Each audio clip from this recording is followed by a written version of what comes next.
Pemirsa, kita masih bersama Indonesia Lawyers Club. Sekarang kita mau bicara hukum tata negara. Ada dua pakar di sini. Pertama Pak Margarito, kedua Pak Refli Harun. Pak Margarito dulu deh. Terima kasih Bang Karni. Bismillahirrahmanirrahim. Assalamualaikum warahmatullahi wabarakatuh. Bapak-bapak dan ibu-ibu semua yang saya hormati, pemirsa di rumah yang juga saya hormati.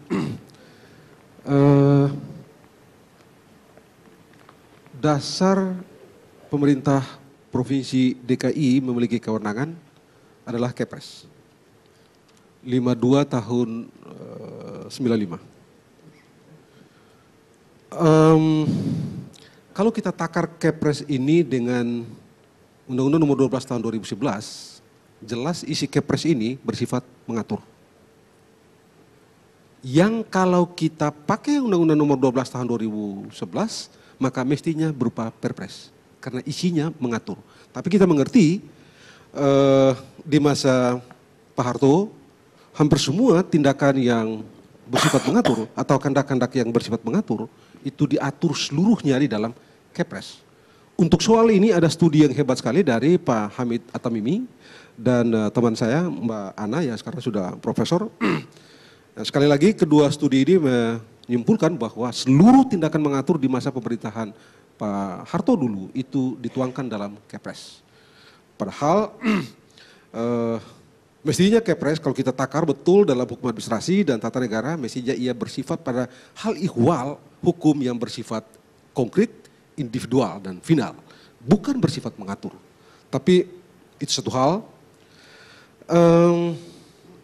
Yang mau saya katakan, karena tadi berkali-kali dan sampai sekarang kita berkali-kali mendengar bahwa pemerintah DKI itu menggunakan Kepres 52 tahun 95 ini sebagai dasar tindakan hukumnya, maka soal-soal hukum yang muncul adalah satu.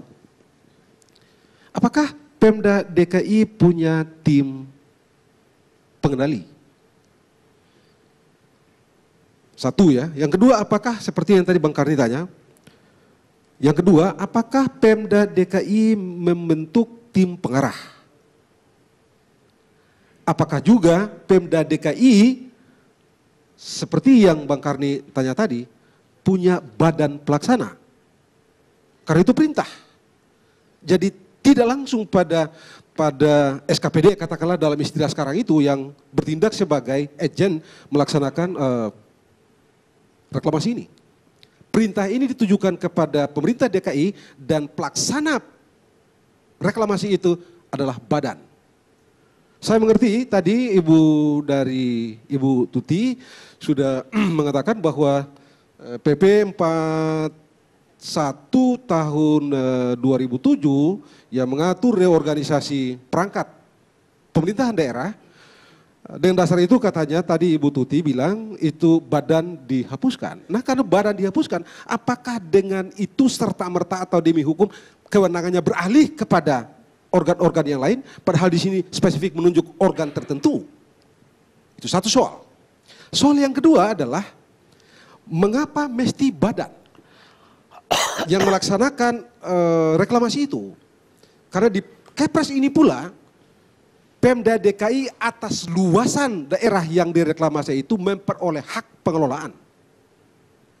Betul dalam Pemda ini memungkinkan badan melakukan kerjasama dengan pihak lain.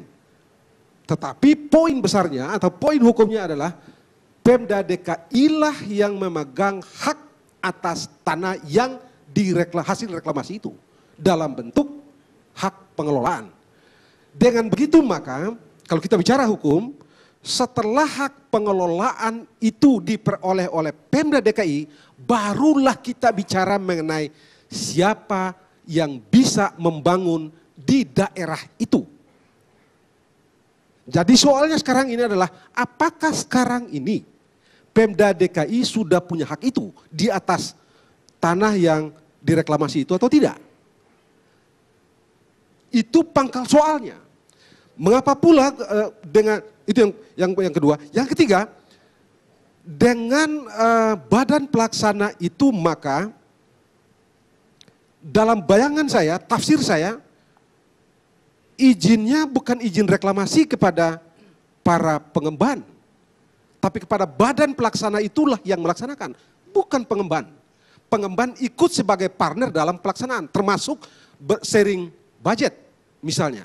Tetapi tidak serta-merta mereka memperoleh izin untuk memperoleh hak atas tanah hasil reklamasi itu. Ini fatal. Dari segi hukum saya berpendapat bahwa ini fatal.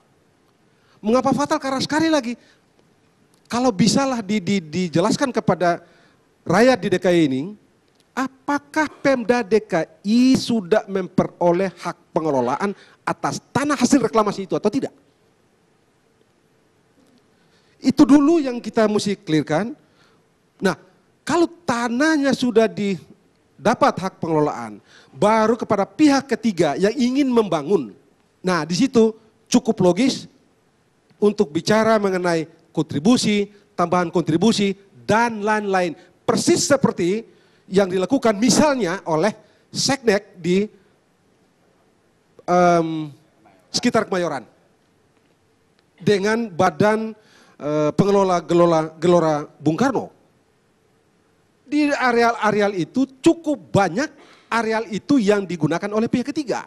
Tapi Bang Karni tahu dan rakyat Indonesia tahu, di areal itu semua pemerintah dalam hal ini diwakili oleh Kementerian Sekretaris Negara, mereka lah yang memperoleh atau memegang hak pengelolaan. Hak itulah yang dikerjasamakan dengan pihak ketiga, dan oleh pihak ketiga itulah orang bicara mengenai kontribusi dan lain-lain.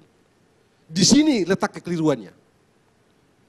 Satu, kategori. Kategori yang kedua yang mau saya kemukakan adalah, saya setuju dan saya mungkin orang yang cukup terbuka mengatakan bahwa Pak Menteri Koordinator Maritim, Bang Rizal, tidak punya kewenangan persis seperti yang beliau bilang.